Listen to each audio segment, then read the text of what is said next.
day, my name is Christina. I have received a few questions from our partner, Spark Community Radio. Spark Community Radio asked me to answer several questions regarding the Independent Child Protection Unit to share with their listeners.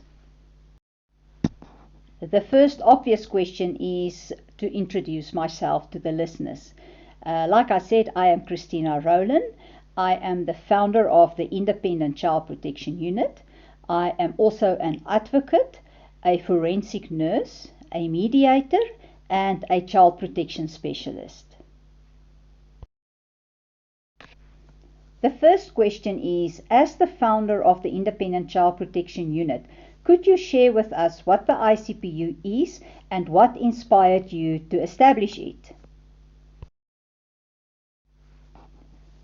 The story of the ICPU started in 2018 when I saw a child at my clinic. At that stage, I had a clinic as a forensic nurse in Benoni.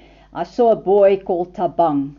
Tabang was severely assaulted by his family and he was brought to me for an examination. And after several attempts to warn the system, warn people within the system that this boy will be eventually killed by his own family, and nobody heeded the warnings, this boy was murdered in 2019. It became painfully clear to me that this boy was failed on almost every level of the child protection system.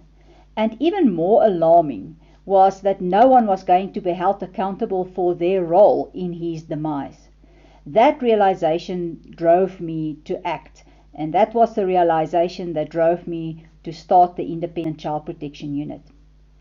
In January 2020, I founded the Independent Child Protection Unit with the sole purpose of pushing for systemic reform and serving as a national watchdog for children's rights.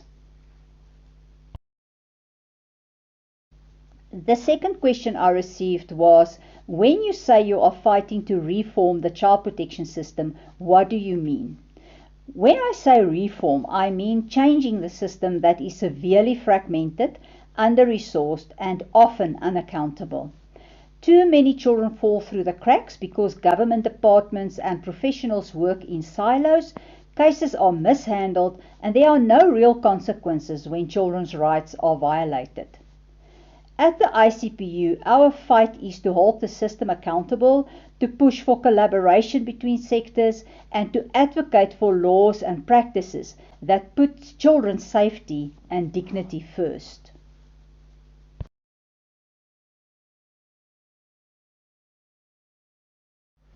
The third question is a very valid question, and it is, what do you mean by the child protection system? As we understand it, it is the police services and social workers. Is that correct? When I speak of the child protection system, I'm not only referring to social services or the police. It includes every sector that is mandated to protect children. They're either mandated by a law that states they must protect children, or they are mandated by their own policies or by their own constitution to protect children. And those services are services from social services, police services, education, the health sector, the legal and court systems, medico-legal services, and then a very wide non-profit sector. What many people don't realize is that also to an extent, the labor sector and even home affairs are child protection organizations.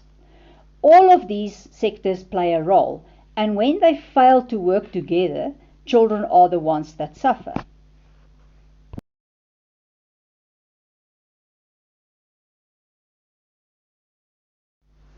The next question I received is, you've been passionately advocating for child protection and working to reform the system for the past 5 years.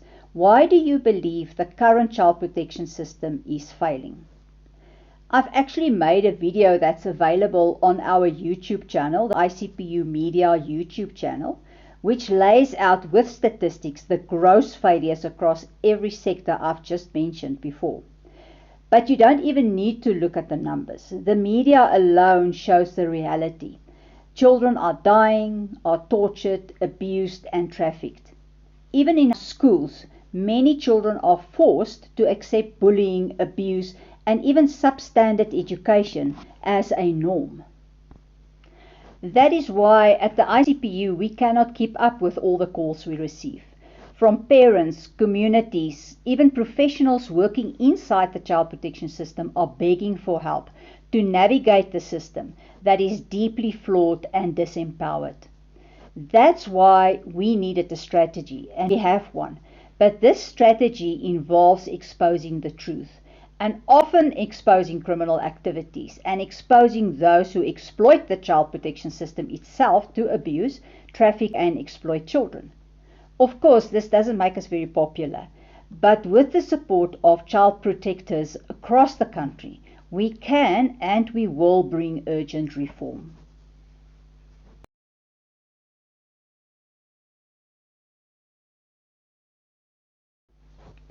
Question 5 is, when you talk about exposing failures within the system, what are some of the issues the ICPU has already brought to light?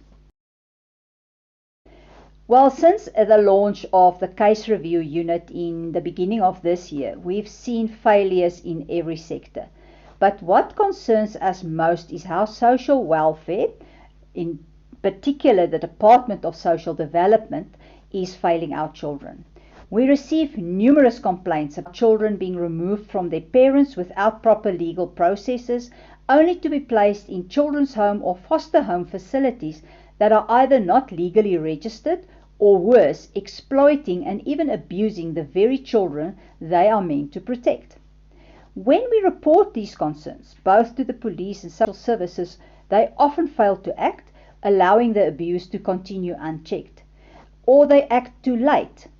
We've also uncovered cases of exploitation, fraud, and corruption within several of these institutions.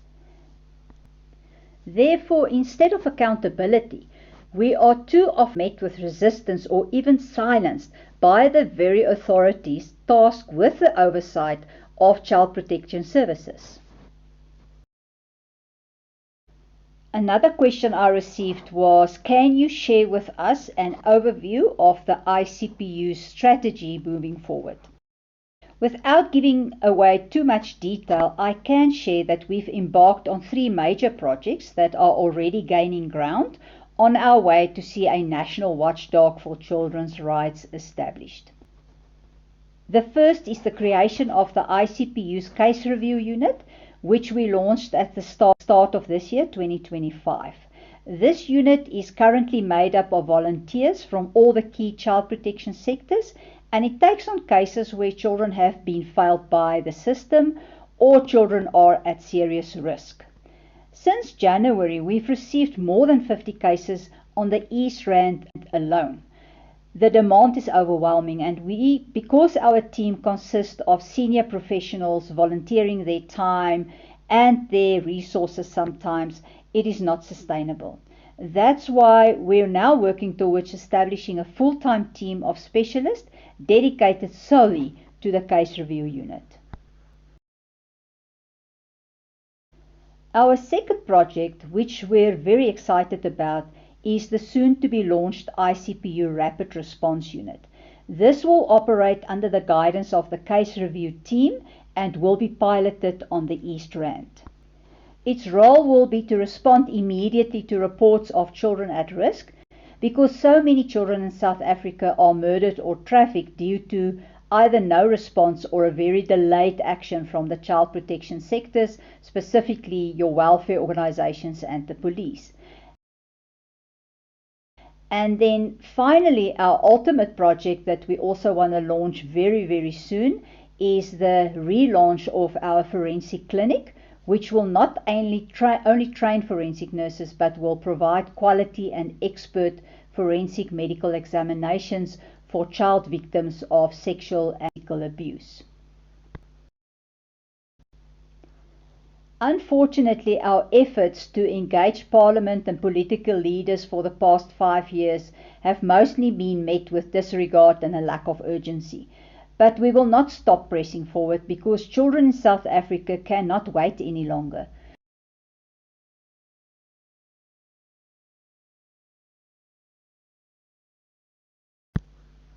The final question, and perhaps the most important question, is how can people get involved? How can we join forces with the ICPU to turn this vision into reality and create meaningful change for the children of our country? Our approach at the ICPU is different from the thousands of organizations out there fighting their own battles with only a vision and a passion. We don't have the luxury of time for fundraising drives, awareness campaigns, petitions, or advocacy drives, because children are dying on our watch. We just don't have the luxury of that time anymore. So we call on child protectors, those working within the system, outside of the system. We're calling organizations, parents, grandparents. We're calling aunts and uncles. We're calling schools, churches, businesses, and anyone who believes that together we can make a difference in our children's lives. So our invitation is very simple. Connect with us and bring your skills, your passion, your resources, even your ideas and helping hands. Don't wait for us to tell you how to help. People often call us and say, I want to get involved with the ICPU. What can I do? We say, tell us what you can bring to the table. And we will gladly receive you. We will gladly invite you around the table. But the most important thing is we do need you.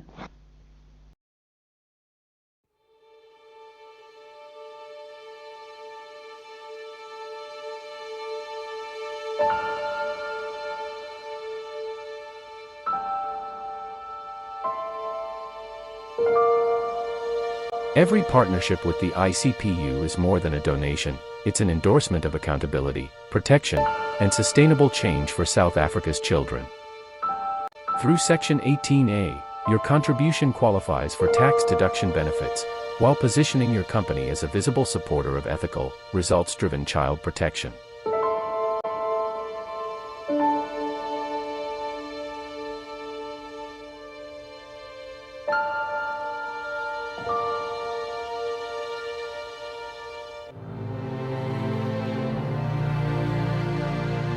Your brand will be featured across our growing social media platforms, reaching thousands of professionals, families, and communities committed to safeguarding children's futures.